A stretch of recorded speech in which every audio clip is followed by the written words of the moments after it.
이제 룻기를 계속 하고 있죠. 그래서 오늘도 이제 룻기를 보겠습니다. 그래서 오늘 룻기 2장인데, 지난 룻기 1장에는 이제 선택의 삶에 대해서 생각을 해봤습니다. 선택의 중요함에 대해서. 하나님이 우리를 인격제로 필요하셨죠. 그 자유의지를 가진 그런 존재로 우리를 이제 지으셨는데, 제가 이제 마지막에 이제 말씀드렸던 게 이제 1장 21절에 보시면 그렇게 되어 있죠. 내가 풍족하게 나갔더니 여호와께서 내게 비오도록 하셨느니라. 그러니까 여기에 풍족이라는 것은 어떤 물질적인 풍요를 가지고 말씀하겠죠. 그래서 기근이 들어서 물질적인 풍요를 가지고 모압 땅에 갔지만 결국은 다 비오게 하셨다. 근데 이걸 통해서 우리가 어떤 선택을 했을 때 그것이 어떤 것이 우리의 하나님에게 축복이고 정말 참된 풍족인가. 오히려 나오미에게는 물질이고 뭐고 다 마음을 비우고 모든 것을 다 비우는 것이 이에게는 돌아올 수 있는 기회가 됐을 겁니다. 그죠? 그게 오히려 더 풍족이고 정말 참된 만족이 아닌가, 축복이 아닌가 이런 생각을 하게 됐습니다. 그래서 탕자도 그랬죠. 그죠? 둘째 아들 탕자가 돌아오게 된 길은 다 먹을 것도 없고 모든 것을 다 잃어버리고 그럴 때 이제 아버지를 찾게 되고 하나님을 찾게 되고 이런 것을 보게 됩니다. 그래서 우리가 하나님을 찾고 하나님을 만나려면은 그래서 중요한 것은 나의 모든 것을 다 비워야 됩니다. 나의 모든 것을 포기해야 됩니다. 그래서 오늘 이제 조금 이제 그 복음적인 얘기와 곁들여서 오늘 주제는 뭐냐면 오늘 이제 2장에 나오는 내용이 뭐냐면 이제 보아스를 만나게 되잖아요. 그죠? 룻이 이제 보아스를 만나게 됩니다. 근데 이러한 사건들이 우연일까 필연일까? 그래서 오늘 성경에 대한 변증이 될 수도 있고 기독교에 대한 변증이 될 수도 있어요. 그래서 그런 부분들을 한번 생각해 보고 싶습니다. 그래서 오늘 이제 2장의 주제는 그래서 우연의 삶과 필연의 삶에 대해서 한번 생각해 보겠습니다. 그래서 뭐 내용을 파악하게 되면은 2장 1절부터 뭐 다 읽지는 않겠습니다. 2장 1절부터 7절까지는 이제 보아스가 등장하게 되고 이 룻이 우연히 보아스의 밭에 이르게 됩니다. 그래서 이제 3절에 그렇게 돼 있죠. 3절만 한번 읽어보게 되면 룻이 가서 베는 자를 따라 밭에서 이삭을 줍는데 우연히 엘리멜렉의 친족 보아스에게 속한 밭에 이르렀더라. 마침 보아스가 베들레헴으로부터 와서 베는 자들에게 이르되 여호와께서 너희와 함께하기를 원하노라 하니 이렇게 되어 있습니다. 그래서 룻이 이제 밭에 와서 이삭을 줬는데 우연히 엘리멜렉의 친족 보아스에 속한 밭에 이르렀다고 말씀하고 있습니다. 그래서 보아스의 등장이 되고 룻이 우연히 보아스 밭에 이르게 된 내용이 1절부터 7절까지 나오고 그 다음에 8절부터 17절까지 16절까지 보시면 16절까지는 이제 보아스가 룻에게 베푼 호의가 내용이 나옵니다. 나오고 이제 이 보아스가 다른 밭에 가지 말고 자기 밭에 와서 곡식을 줍고 또 식사에 함께 초대하는 그런 내용으로 이렇게 되어 있습니다. 그리고 이제 17절부터 이제 마지막 절 23절까지는 이제 룻이 시어머니 나오미에게 보아스가 자기에게 어떤 호의를 베풀었는가 하는 내용을 이제 보고를 하고 그리고 이 나오미는 보아스가 누구인지 그러니까 우리 친족으로서 자신의 기업을 이을 물을 자인 것을 이제 기업 물을 자의 한 명인 것을 이제 알려주는 것을 보게 됩니다. 그래서 그러면서 이제 다른 밭에 가서 가지 말고 거기에서 이제 이삭을 죽을 것을 말하는 것을 보게 됩니다. 그래서 이제 첫 번째 집을 생각해 볼 게 뭐냐면 룻이 이제 보아스의 밭에 이르렀잖아요, 그죠? 그것이 과연 우연한 일인가? 아까 이제 3절에 읽어드렸죠, 그죠? 그리고 우연히 그리고 4절에 마침 이렇게 되어 있습니다. 근데 이게 우연히, 마침 이런 표현들은 사실은 하나님의 방법의 표현이 아니라 우리 사람의 표현 방법이에요. 정말 하나님의 계획이 정말 이것이 우연이라고 할 수 있는가? 그래서 우연이라는 건 전적으로 이 사람의 표현 방법일 뿐이지만 하나님에게는 모든 일이 모든 계획하에 필연만 있을 뿐입니다. 그래서 우연이라는 뜻이 뭐죠? 우연이라는 뜻이 뜻하지 않게 일어난 일, 저절로 생긴 일, 이런 것들을 이제 우연이라 그러잖아요. 그죠? 우연히. 근데 필연이라는 건 뭐죠? 반드시 일어나는 일입니다. 그죠? 반드시 일어나는 일. 그래서 우리가 이걸 왜 생각해 봐야 되냐면은 우리 믿음이 보세요. 우리 믿음이 만약에 우연이라 그러면 우리 믿음으로 인한 모든 하나님의 약속을 우리가 신뢰할 수 있을까요? 우리 믿음도 우연히 그렇게 될 수도 있잖아요. 그죠? 그리고 우리 믿음의 삶도 모든 것들이 하나님의 계획과 목적이 아니라 우연히 그렇게 될 수도 있는 거예요. 근데 왜 이런 표현을 이렇게 했을까? 이제 의구심이 될 수도 있죠. 그죠? 그래서 왜냐하면 이런 문구를 가지고 많은 사람들이 보면은 창조론보다도 이런 데서 질환론을 뽑아내는 거예요. 이 세상이 창조된 것은 우연히 그렇게 됐다고 이렇게 하는 거죠. 그래서 우리가 이 우연이라는 이 단어들을 확대해서 한번 생각해 보자는 거죠. 그래서 만약에 이게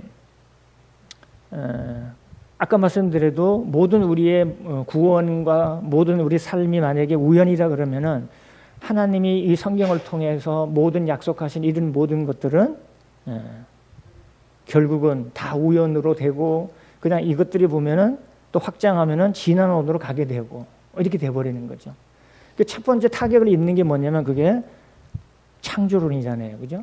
항상 진화론과 창조론은 지금 과학계에서도 많이 논란이 되잖아요. 그죠? 그러니까 저절로 됐다는 거죠. 진화론이라는 것은.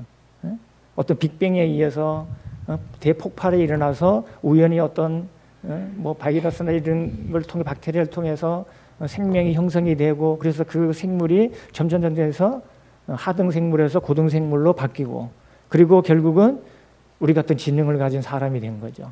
그죠? 그래서 많은 시간들을 필요로 하고 이렇게 됩니다. 그래서 하여튼 우리 우연과 필연을 확장한다면 지련론과 창조론까지 이렇게 가게 되는데 어떻게 보면 이 성경도 마찬가지죠.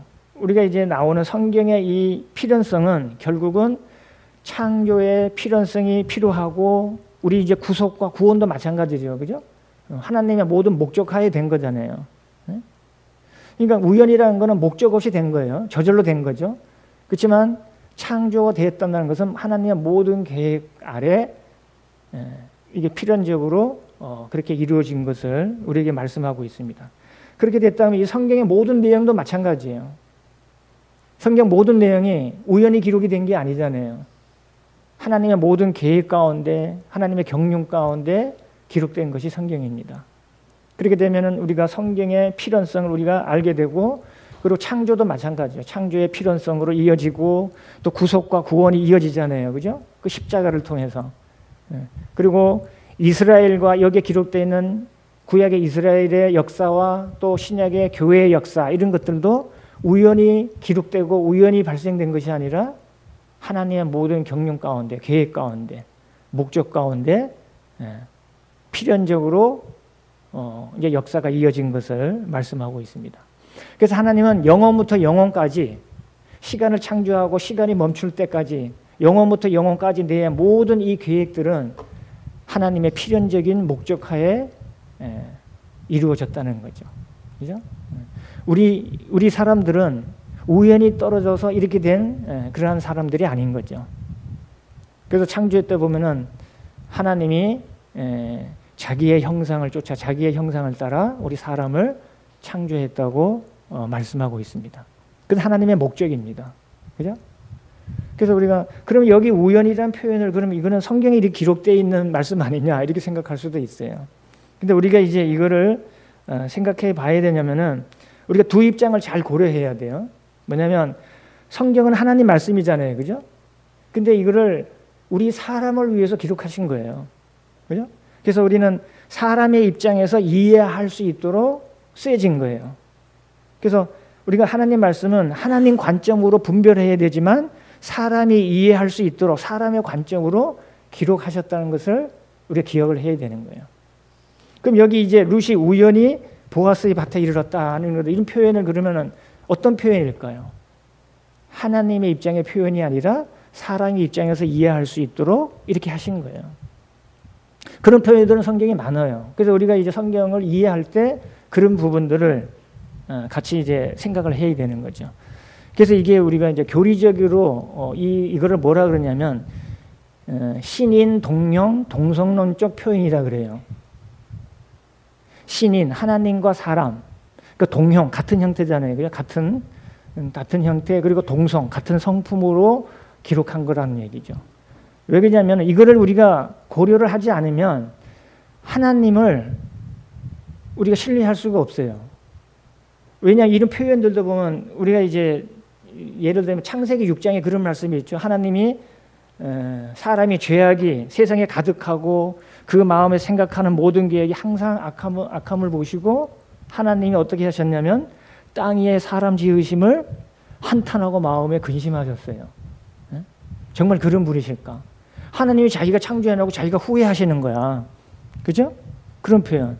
근데 하나님이 정말로 그렇게 계획을 하셨을까?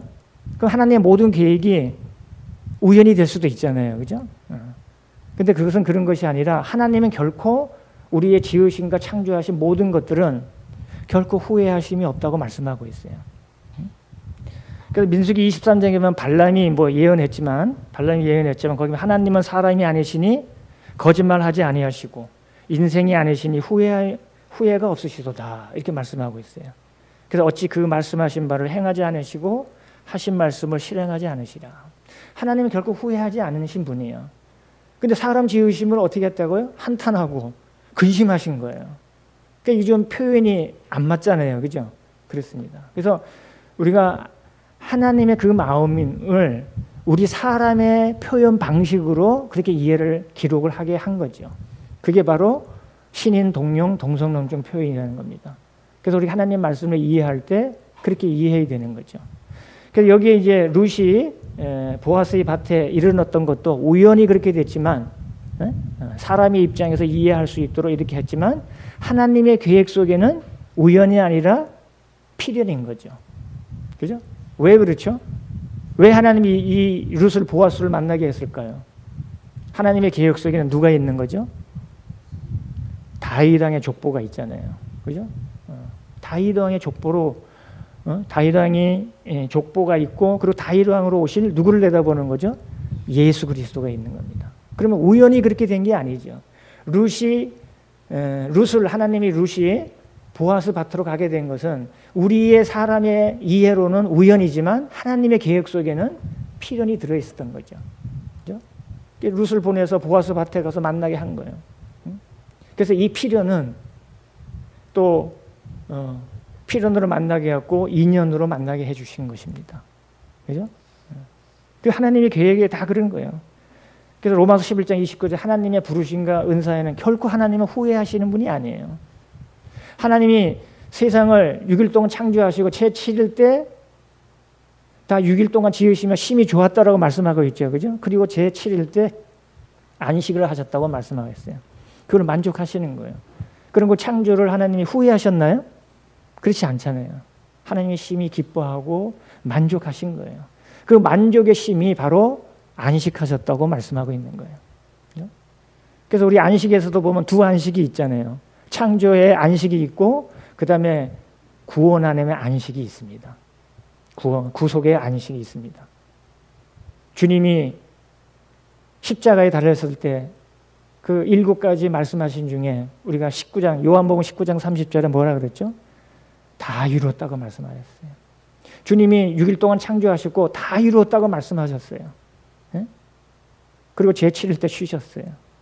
주님도 마찬가지죠. 주님이 모든 것을 다 이루셨어요. 모든 사람의 죄를 십자가에서 다 해결해 주셨다고 말씀해 주셨어요. 다 이루었다고 말씀하셨어요. 누가 그렇게 하신 거죠? 하나님이 하신 거예요. 우리 주님이 그렇게 하신 거예요. 다 이루었다고 말씀하시고 고개를 숙이고 돌아가셨습니다. 그죠? 죽으셨습니다. 그래서 우리를 참된 안식으로 이끄는 그 주님이 안식일의 주인이 되시는 겁니다. 우리의 참된 쉼은 그래서 어디로 가야 되는 거죠? 주님 안에 있습니다. 주님으로 가야 돼요. 인생이 얼마나 삶이 고달프고 피곤하고 병에 찌들어 살고 그죠? 그렇습니까? 그렇지만 주님이 뭐라고 하시죠? 수고하고 무거운 짐진 자들아 다 내게로 오라고 말씀하신 거예요. 참된 쉼은 주님 안에 있는 거예요. 그 쉼을 이끄시기 위해서 창조 사역도 필연으로 하셨고 구속 사역도 필연으로 그렇게 하신 거예요. 우연히 그렇게 된 게 아닙니다. 그러면 우리가 구원받은 것도 마찬가지죠. 구원받는 것도 우연히 된 게 아니죠. 하나님의 목적하에 그렇게 하신 겁니다. 그죠? 우리에게 믿음을 주신 것도 마찬가지. 우리는 거기에 감사를 하는 거죠. 우리 하나님의 주님의 고귀하신 피로써 우리는 죄 사함을 다 이루셨고 우리에게 새 생명을 주셨고 우린 주님 안에서 참 평안과 안식을 누릴 수 있도록 해주신 겁니다. 그래서 이거는 우연으로 우리가 해석할 수가 없어요. 그죠? 우리가 우연으로 결론을 내릴 수가 없습니다. 우리를 부르심도 우리가 지금 이 세대에서 우리는 주님의 택하심과 부르심을 입었지만 사실은 하나님의 필연 계획 속에는 이미 창세전부터 그리스도 예수 안에서 우리를 부르신 겁니다. 그죠? 그럼 왜 지금 우리는 이때 와서 구원을 받았을까? 사실 우리는 그때 살지도 않았죠. 그죠? 살지도 않았지만 하나님이 주님께서 어느 세대에 살든지 그 자기가 주님을 믿음으로 해서 구원받는 이런 것들을 보면 이미 창세전부터 예수 그리스도 안에서 계획하신 구원의 계획이었다는 거죠. 그죠?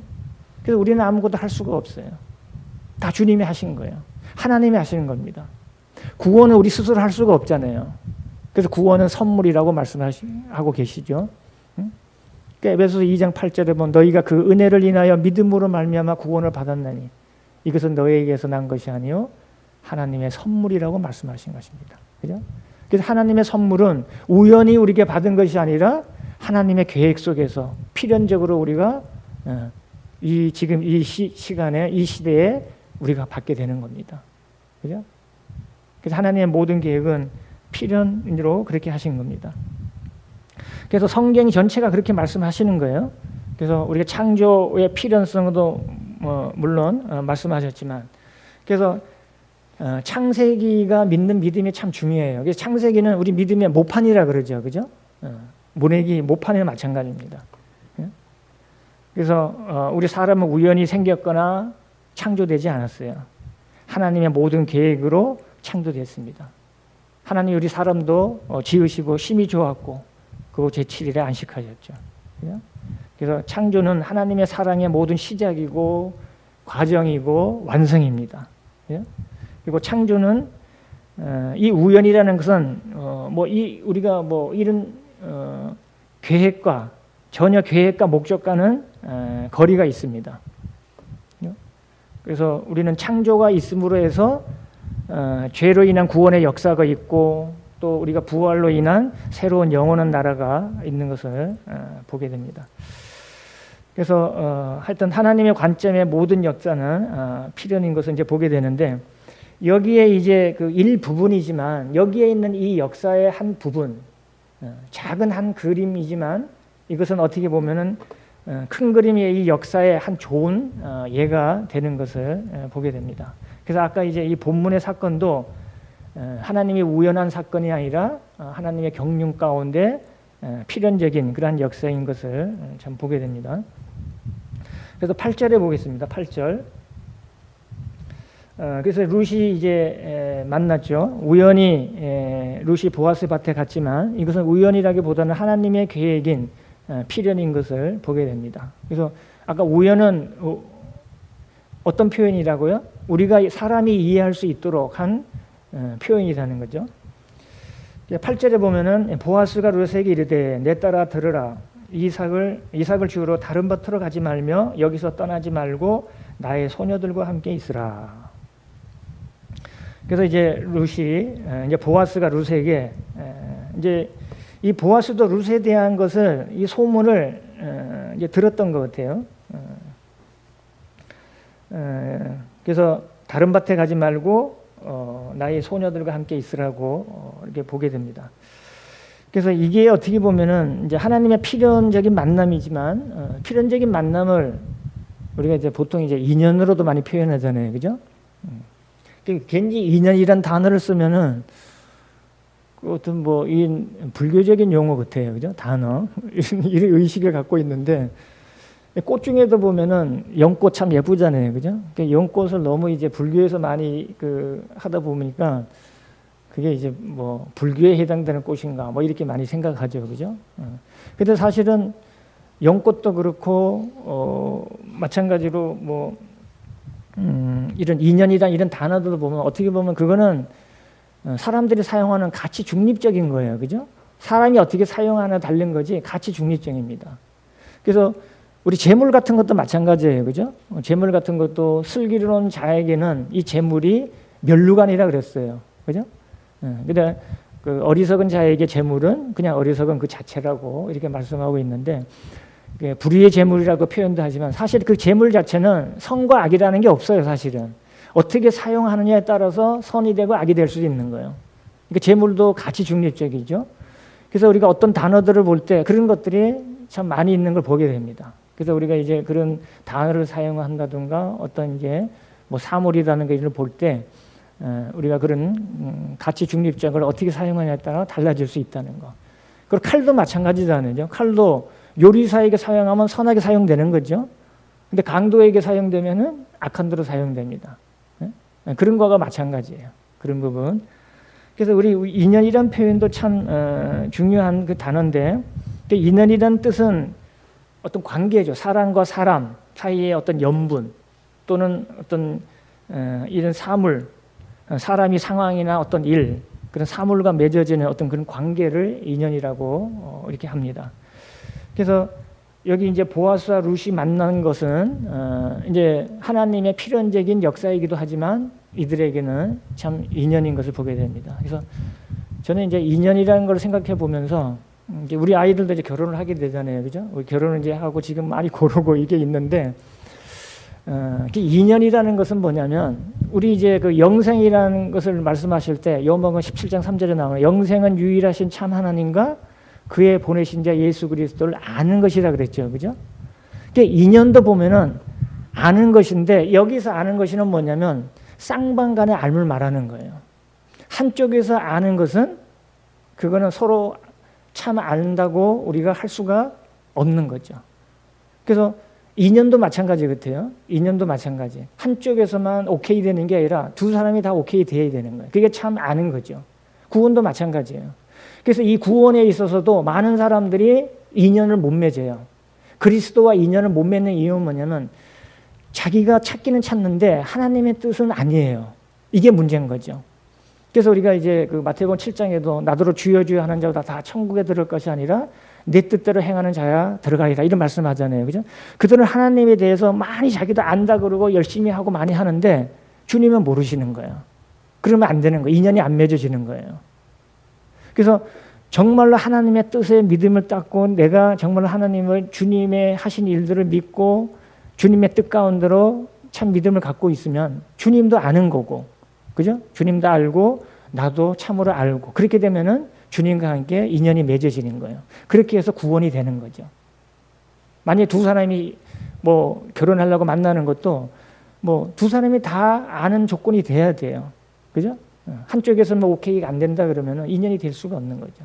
그게 돼야 되는 거죠. 근데 구원도 그렇더라고요. 제가 이제 애들 이제 뭐 결혼 때문에 막 소개도 하고 막 이런 거 겪다 보니까 아, 인연이라는 것도 두 사람이 알아야 되고 구원이라는 것도 두 사람이 알아야 돼요. 하나님도 알고 나도 알아야 돼요. 그래서 우리는 하나님을 알되 주님의 뜻 가운데 잘 알아야 되는 거예요. 그래서 주님이 우리를 아는 게 첫 번째 조건은 뭐냐면 회개가 없는 심령은 주님이 만날 수가 없어요. 내가 정말 주님 앞에 죄인인가 사실을 분명히 고백을 하고, 왜 그러냐면 내가 죄인인 걸 알지 못하면 결코 구원을 받을 수가 없어요. 왜? 나는 죄인이 아니기 때문에 주님이 필요로 하지 않는 거예요. 주님이 이 땅에 오신 목적이 뭐라 그랬죠? 내가 의인을 부르는 것이 아니라 죄인을 부르러 왔다고 말씀하시는 거예요. 죄인을 부르신 거예요, 주님이. 근데 자기는 죄인이 아니라고 하는 거예요.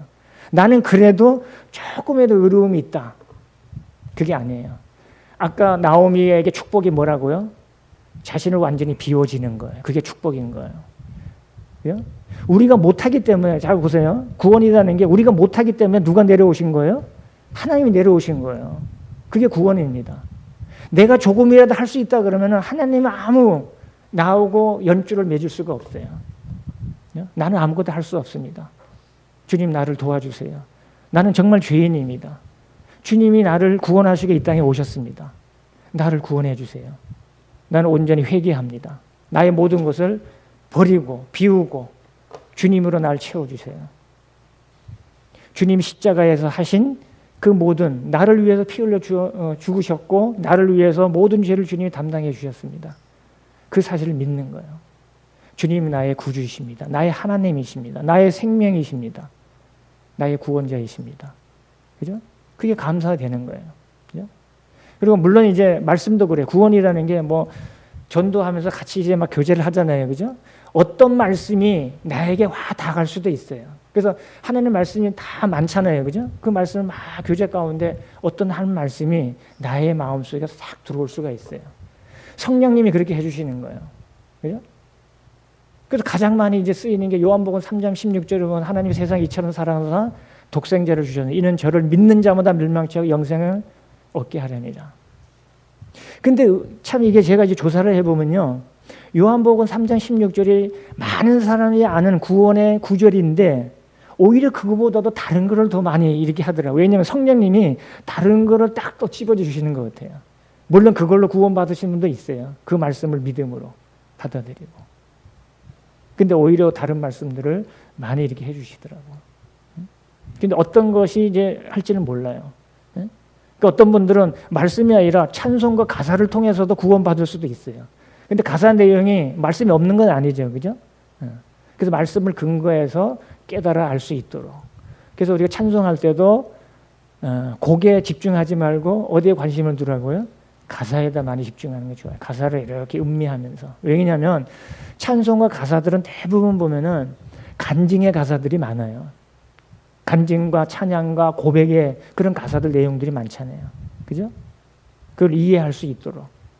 하나님을 더 이해할 수 있도록, 알 수 있도록. 그리고 성경 말씀을 더 잘 이해할 수 있도록. 그렇게 해주신 게 찬송 가사이기 때문에 그렇게 됩니다.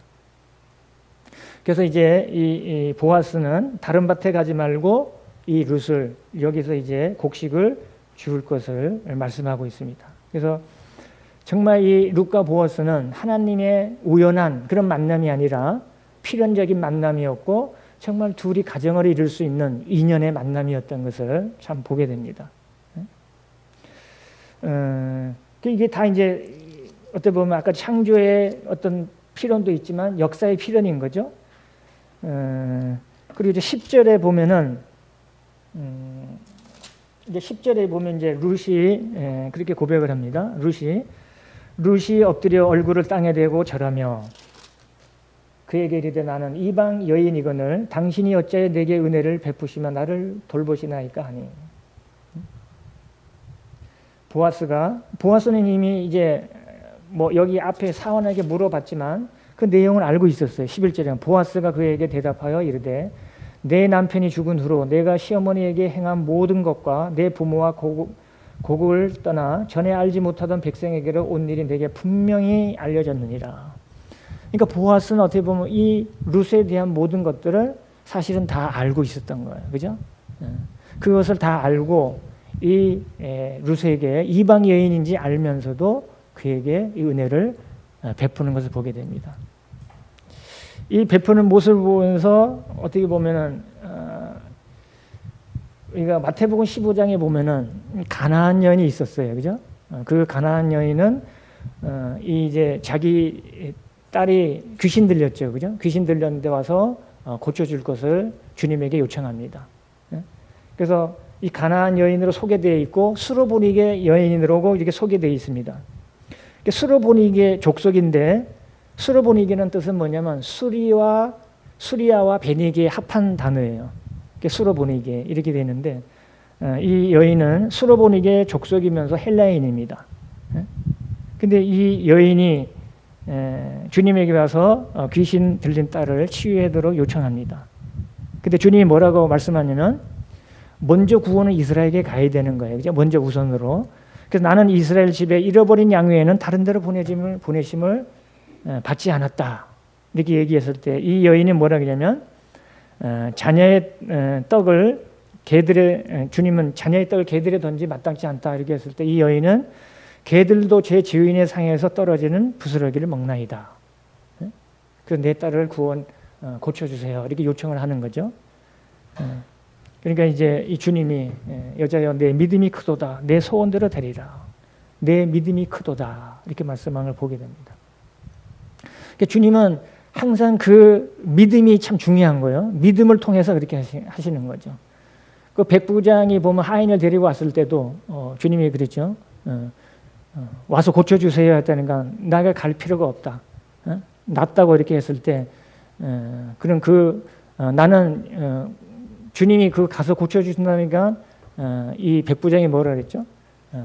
갈 필요가 없습니다. 말씀으로만 해주세요. 그러니까 이 주님이 그 백부장에게 내 믿음대로 될지어다. 그래서 우리의 믿음대로 되는 게 믿음입니다. 그죠? 구원이라는 게 그런 거예요. 내 믿음대로 되는 겁니다. 그죠? 왜? 이 말씀은 하나님이 우리에게 필연적으로 우리에게 주신 말씀이기 때문에 그걸 받아들이면 돼요. 순수하게. 그래서 보게 되고 그리고 이제 보아스의 이 은혜와 선대는 어떻게 보면 주님의 초청과 은혜를 상기하게 됩니다. 여기 보면 14절에 이렇게 되어 있죠. 14절 식사할 때 보아스가 룻에게 이르되 이리로 와서 떡을 먹으며 내 떡 조각과 초를 찍으라 하므로 룻이 곡식 배는 자 곁에 앉으니 그가 볶은 곡식을 주며 룻이 배불리 먹고 남았더라. 이 보아스가 룻에게 이리로 와서 떡을 먹으라고 초청을 합니다. 그죠? 이 모습은 마치 우리 주님이 우리를 초청하는 모습과 같아요. 요한복음에 보면은 7가지 나는 뭐다 이렇게 말씀하시죠, 그죠? 이렇게 말씀하신 중에 제 첫 번째가 보면 요한복음 6장에 보면은 자신이 나는 생명의 떡이다 이렇게 말씀하고 있어요. 나는 생명의 떡이니 내게 오는 자는 결코 줄이지 아니할 터이요.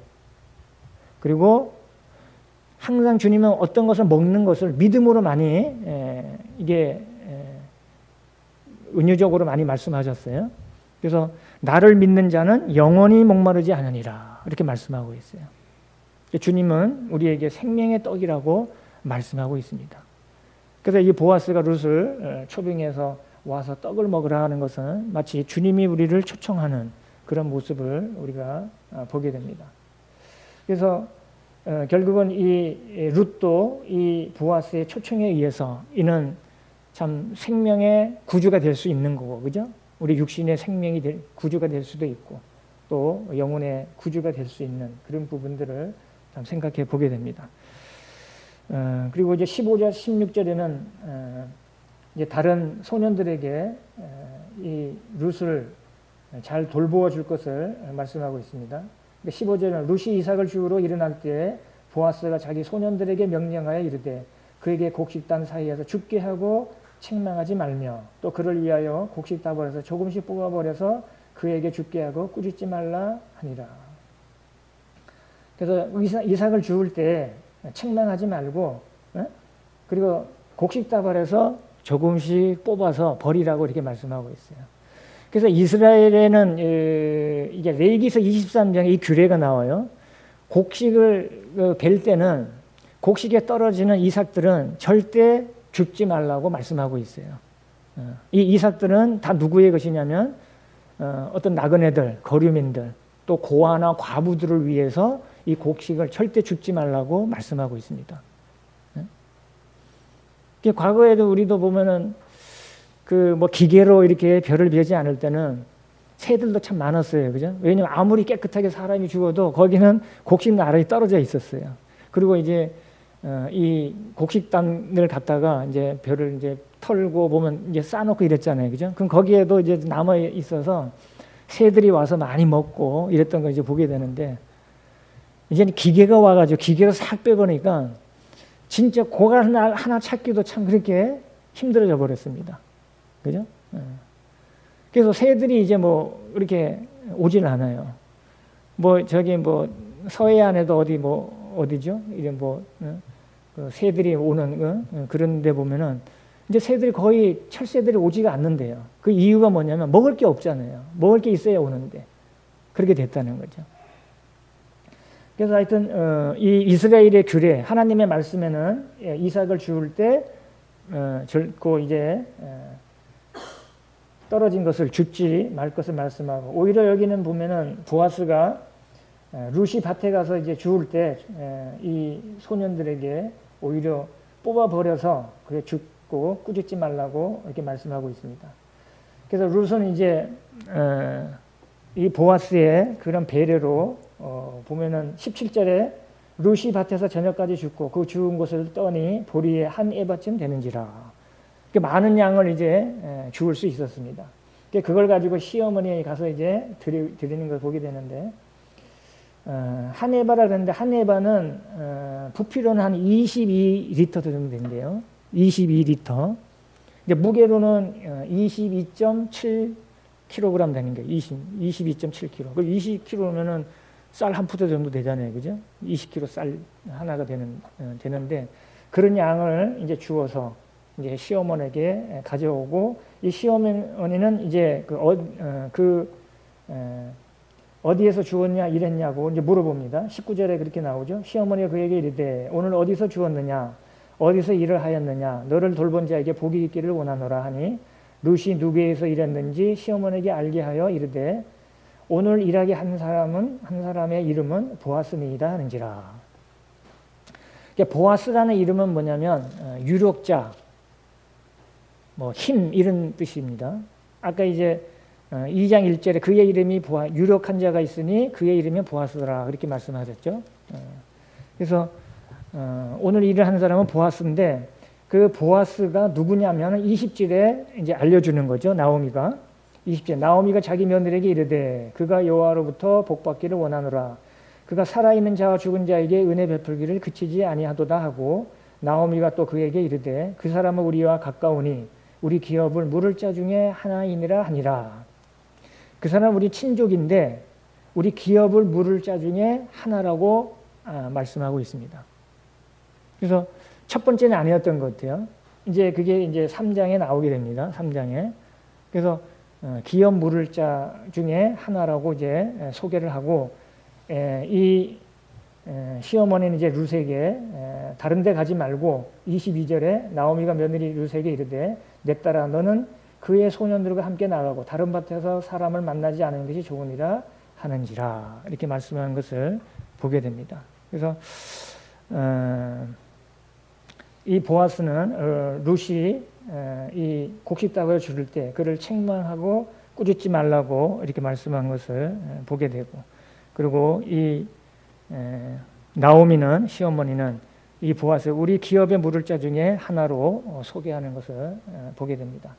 물론 이제 다음 시간에 기업 물을 자에 대해서 더 이렇게 하겠지만, 참 우리의 기업 물을 자는 사실은 주님을 나타내고 있어요. 그죠? 우리의 기업을 다 이을 그런 장자로서 우리 주님이 주님은 우리의 장자시죠. 그죠? 맏아들이시고 우리는 하나님의 아들로 우리는 기업을 받을 자로 말씀하고 있습니다. 그래서 이제 결론적으로 이렇게 말씀드리면, 제가 이제 당부드린 22절에 보시면 이 나오미가 룻에게 당부하는 게 있어요. 그죠? 다른 밭으로 가지 말라고 말씀하고 있습니다. 그죠? 보세요. 우리는 다른 밭에 있는 자들이 아니라 우리는 그리스도 아니라는 밭으로 다 들어온 자들입니다. 그죠? 그래서 우리에게, 그래서 주님은 성령으로 우리 안에 내주하시고 그리고 자기 뜻을 이루시고 열매를 얻으시고 영광 받으시기를 원하십니다. 그죠? 우리도 마찬가지죠. 우리는 주님 안에 있는 그리스도라는 이 안에 밭에 들어온 자입니다. 근데 이것이 우연히 들어온 자들이 아니라 우리는 필연적으로 우리 하나님의 계획 속에 우리 들어온 자들입니다. 그죠? 그래서 우리가 아담 아니냐 그리스도 아니냐 이 참 중요하잖아요. 고린도전서 15장 22절에도 모든 사람은 두 안에 들어있는 거예요. 아담 안에 있느냐 그리스도 안에 있느냐. 그죠? 아담 안에 있는 자들은 다 영원한 형벌로 가는 거고, 그리스도 안에 있는 자들은 영원한 낙원으로 가는 거예요. 그게 하나님의 필연적인 계획입니다. 그죠? 그래서 우리가 구원을 받아야 될 이유가 바로 거기에 있습니다. 그죠? 하나님이 우리는 모든 사람이 구원받기를 원하시는 거예요. 모든 사람이 그 지옥 가지 않고 영원한 낙원에 들어올 수 있도록 해주신 거예요. 왜 그러냐면 모든 사람이 죄인이기 때문에 그런 거예요. 그죠? 아담 안에 있는 사람 모든 사람이 죄인입니다. 그래서 해결을 해야 되는 거죠. 그래서 우리가 십자가에서 주님이 보여주신 놀라운 약속, 예언, 이것이 우리에게 어떻게 보면 하나님의 필연적인 역사에서 가장 중심은 바로 십자가의 사건이 아닌가 이런 것을 보게 됩니다. 그래서 시편 85편을 한번 볼까요? 거기는 한번 볼게요. 그래서 십자가에서 보여주신 놀라운 약속, 이게 한 장면을 보여주는 게 저는 이제 읽을 때마다 감사가 되는데 85편 이 내용을 읽으면은 십자가가 떠올라지는 것 같아요. 85편 10절에 보면 10절 11절 인애와 진리가 같이 만나고 십자가에서 하나님은 인애와 진리가 같이 만나고 그리고 의와 화평이 서로 입맞추었으며 진리는 땅에서 솟아나고 의는 하늘에서 굽어보도다. 이 말씀을 하나님이 십자가에서 온전히 이루신 그런 그림을 우리에게 보여주고 있습니다. 그리고 이 십자가에서 일어났던 이 사건은 하나님이 필연적으로 하나님이 계획하신 거예요. 그죠? 그 인애와 진리. 인자라는 거, 인자, 인애, 이런 건 우리가 받아야 할 것을 받지 않는 거. 이것이 인자입니다. 그죠? 우리가 형벌을 받아 마땅한 자들이었잖아요. 그죠? 근데 하나님이 우리에게 인자와 인애를 베푸셨어요. 그죠? 우리가 진리를 바로 알 수 있도록 진리 대신 주님을 만나게 하신 거고. 그리고 공의와 화평. 어떻게 하나님이 의롭고 우리도 의롭다고 이렇게 화평하게 하셨는가? 주님이 화목제물이 되어주셨죠. 그죠? 그러니까 이것을 믿는 자에게 하나님도 의로우시고 믿는 자들을 의롭다게 하신 가장 공의로운 방법. 그것이 바로 십자가라는 거죠. 그죠? 그래서 십자가에서 인애와 진리가 같이 만나고 의와 화평이 서로 입맞추는 사건을 우리에게 주셨어요. 그래서 진리는 땅에서 솟아나고 그리고 의는 하늘에서 굽어본다고 우리에게 말씀하시는 거죠. 그죠? 이제 공의라는 것도 그렇죠. 공의는 마땅히 받아야 할 것을 받는 게 공의입니다. 그죠? 죄인은 죄의 대가를 받아야 되잖아요. 그게 공의입니다. 심판을 받아야 돼요. 그래서 공의라는 건 마땅히 받아야 할 것을 받는 것이 공의고 인자와 인애라는 것은 받아야 할 것을 받지 않는 것, 영원의 형벌을 받지 않는 게 하나님의 인자와 자비입니다. 그리고 은혜라는 것은 받을 자격이 없는 것을 받는 겁니다. 그죠? 그게 은혜입니다. 우리는 다 받을 자격이 없잖아요. 그죠? 그래서 우리가 은혜로 구원받는 거예요. 우리는 한번 생각해 보세요. 정말 우리가 뭘 받을 수 있는 자격이 있는 사람인가? 자격이 없어요. 하나님이 은혜로 하신 거예요. 그래서 하나님의 아들을 보내주시고 그분을 대신해서 우리 죄를 다 담당하도록 하신 거예요. 그분이 다 이루신 거예요. 내 죄를 그분이 다 가져가신 거예요. 그리고 우리를 의롭다 하신 거예요. 그거를 확인하시기 위해서 주님이 부활하신 거예요. 주님이 부활하심을 통해서 우리를 의롭다 하시기 위해서 부활하셨느니라. 이렇게 말씀하고 있죠. 그래서 우리는 다른 밭으로 가지 말고 우리는 주님 그리스도 안이라는 밭에서 우리를 있는 자고 그래서 우리는 마지막 말씀드린 우리는 우연이 아니면 필연적이고 목적적인 존재라는 거. 그죠? 우리는 목적적으로 구원을 받은 거예요. 그래서 우리에게 부르심과 택하심을 굳게 하라고 우리에게 말씀하신 거죠. 보세요. 이제 단어들 은혜, 자비, 긍휼, 구원, 믿음, 소망, 사랑 이런 단어들이 많잖아요. 그죠? 그런 단어들은 우연이라는 것과 어울리지 않는 거예요. 그죠? 이런 단어들은 우연이라는 단어 어울리지 않고 합당치가 않아요. 근데 하나님이 그 모든 것은 우리가 필연적으로 우리에게 임할 수 있도록 하신 겁니다. 은혜로 하셨고 자비로 하셨고 긍휼을 베풀어 주셨고 우리를 구원하셨고 우리의 믿음을 주셨고 소망, 사랑을 가지고 살도록 해주신 거예요. 그래서 우리는 이런 필연적인 만남을 통해서 우리는 기업을 이룰 수 있는 상속자로 해주신 것입니다. 그래서 우리와 주님의 만남은 필연이고 인연이라는 거예요. 그죠? 제가 이제 노래 일반 가요 중에 좋아하는 가요 중에 하나가 뭐냐면 노사연 씨의 만남. 전에 이제 어떤 예능 프로그램에 한번 나왔는데 어떤 신부님이 돌아가시면서 마지막으로 하신 말씀 요청이 뭐냐면 내가 죽으면은 찬송가를 틀으면 좋은데 찬송가 아니라 내가 죽으면은 노사연 씨의 만남을 틀어달라 그랬대요. 그래서 장례식장에 이제 관을 옮기면서 노사연 씨 우리 만남은 우연이 아니야. 그것은 우리의 바람이었어. 그 바람이었다는 건 뭐예요? 필연인 거예요. 그죠? 우리 만나면 보세요. 우리 성도님도 이 만난 이거는 하나님의 계획의 필연 속에 만나는 거예요. 그래서 하나님 안에서 우리는 인연을 갖게 된 거예요. 얼마나 큰 인연이에요. 그죠? 그렇게 된 겁니다. 그래서 우리가 주님의 만남은 필연이고 참된 인연인 것을 우리가 반드시 명심을 해야 될 겁니다. 이게 얼마나 참 감사한 거예요. 그죠? 그래서 우리를 구원하신 목적은 이제 예배를 드리고 주님을 더 섬기도록 하는 거예요. 그래서 우리가 구원하시고 성전 삼은 목적도 필연인 거예요. 그래서 우리 몸으로 주님은 우리 몸을 필요로 하셔요. 섬김에 있어서. 왜냐하면 우리는 성전이기 때문에. 너희 몸은 너희 하나님께로 받은 바 너희 가운데 계신 성령의 전인지를 너희가 알지 못하느냐. 그래서 이제는 너희 자신의 것이 아니라 값으로 산 것이 됐으니 너희 몸으로 하나님께 영광을 돌리라. 이것도 필연의 삶입니다. 우리를 구원하시고 우리가 주님 안에 있는 것도 필연이지만 이제 남은 삶 가운데 우리 몸으로 주님을 섬겨가는 것, 이것도 우리는 하나님의 필연의 삶으로 우리를 부르신 것을 말씀하고 있습니다. 그죠? 그래서 오늘 이 보아스와 룻의 만남이 하나님이 우연히 갔다고 이렇게 표현했지만 그건 사람의 표현이라 그랬어요. 그죠? 하나님 하시는 일은 우연이 없습니다. 다 필연적인 겁니다. 우리 이해하기 좋도록 그렇게 하신 거예요. 그래서 이 룻과 보아스가 만남이 하나님의 계획 속에 필연적인 만남이었고 정말 인연이었습니다.